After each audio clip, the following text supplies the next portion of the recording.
एक लड़की जिसका नाम रिया था बस स्टॉप पर खड़ी थी। अपनी बस का इंतज़ार कर रही थी। वह 8 महीने की गर्भवती थी। उसका पेट गोल और सूजा हुआ था। सूरज ढल रहा था। क्षितिज पर एक गर्म सुनहरी चमक बिखेर रहा था। जब रिया वहां खड़ी थी, अपने विचारों में खोई हुई, उसने महसूस किया कि कोई उसे घूर रहा है। उसने मुड़कर देखा तो उसके बगल में एक बुजुर्ग आदमी खड़ा था। उसकी आंखें उस पर टिकी थी। उसने पहले तो उसे अनदेखा किया, लेकिन वह जिद करता रहा। बेटी, तुम किस महीने में हो? बूढ़े आदमी ने पूछा। रिया हिचकिचाई। उसे यकीन नहीं था कि वह किसी अजनबी से बात करना चाहती है, लेकिन बूढ़े आदमी की आंखों में कुछ ऐसा था जिसने उसे खुलकर बात करने के लिए मजबूर कर दिया। 8 महीने, उसने आखिरकार जवाब दिया।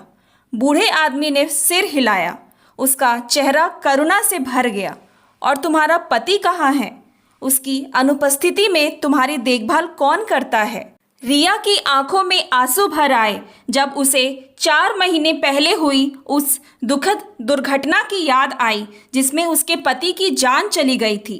उसने अपना सिर हिलाया। उसकी आवाज़ भावनाओं से भर गई। मेरे पास मेरे बीमार पिता के अलावा कोई नहीं है। मेरे पास सिर्फ वही परिवार बचा है। बूढ़े आदमी की आंखें और भी नरम हो गईं। बेटी, तुम्हारे पिता की बीमारी क्या है? रिया ने उसकी ओर देखा। उसकी आंखें उलझन और दर्द से भरी हुई थी। उसे यह भी याद नहीं था कि मैं कौन हूँ। उसे याददाश्त खोने की बीमारी है। जैसे ही उसने बात की, उसके ऊपर उदासी की लहर छा गई। वह खोई हुई और अकेली महसूस कर रही थी। उसके पास सहारा पाने के लिए कोई नहीं था। बूढ़े आदमी ने हाथ बढ़ाया और धीरे से उसका हाथ थामा। मेरे साथ आओ बेटी, मैं तुम्हारा और तुम्हारे पिता का ख्याल रखूंगा। तुम अकेली नहीं हो। रिया बूढ़े आदमी की दयालुता से हैरान रह गई। वह उसका नाम भी नहीं जानती थी, फिर भी वह उसकी ज़रूरत के समय उसकी मदद करने की पेशकश कर रहा था। इससे पहले कि वह कुछ कह पाती, स्टॉप पर एक बस आकर रुकी। रिया झिझकी। उसे समझ में नहीं आ रहा था कि क्या करे, लेकिन बूढ़े आदमी ने उसका हाथ कस कर दबाया। आओ बेटी, चलो घर चलते हैं। बूढ़े आदमी की मौजूदगी में भरोसा और सुकून महसूस करते हुए रिया ने सिर हिलाया। उसने उसका हाथ थामा और उसके साथ बस में चढ़ गई। जब वे बस में साथ बैठे तो रिया को शांति का एहसास हुआ। उसने महसूस किया कि कभी-कभी मदद और समर्थन सबसे अत्यप्रत्याशित जगहों में भी आ सकता है। जब वे अपने गंतव्य पर पहुंचे तो बूढ़ा आदमी रिया को एक छोटे से साधारण घर में ले गया। अंदर रिया का स्वागत एक बुजुर्ग महिला ने किया, जो उसे देखकर गर्मजोशी से मुस्कुराई। बूढ़ी महिला ने कहा, घर में स्वागत है बेटा। मैं उसकी पत्नी हूँ और तुम अब हमारे लिए बेटी जैसी हो। रिया अपने आसपास के प्यार और देखभाल से अभिभूत महसूस कर रही थी। अपने पति की मृत्यु के बाद पहली बार उसे लगा कि उसके एक नया परिवार मिल गया है।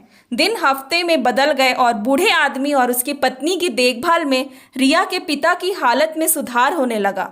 रिया ने उसकी दयालुता और समर्थन के लिए आभार महसूस किया। एक दिन जब वह बगीचे में बैठी थी और सूर्यास्त देख रही थी तो बूढ़ा आदमी उसके पास आया। बेटी, अब तुम्हारे बच्चे को जन्म देने का समय आ गया है। मैं तुम्हें अस्पताल ले जाऊंगा। रिया ने सिर हिलाया।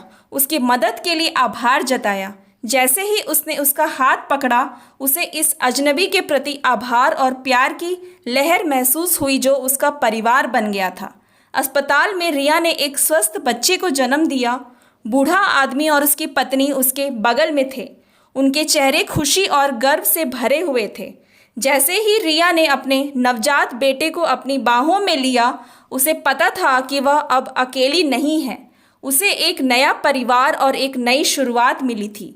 यह सब एक अजनबी की दयालुता की बदौलत हुआ था और इस तरह उसकी बेटी रिया ने अपने और अपने बेटे के आगे एक उज्जवल भविष्य के साथ प्यार और समर्थन पाया।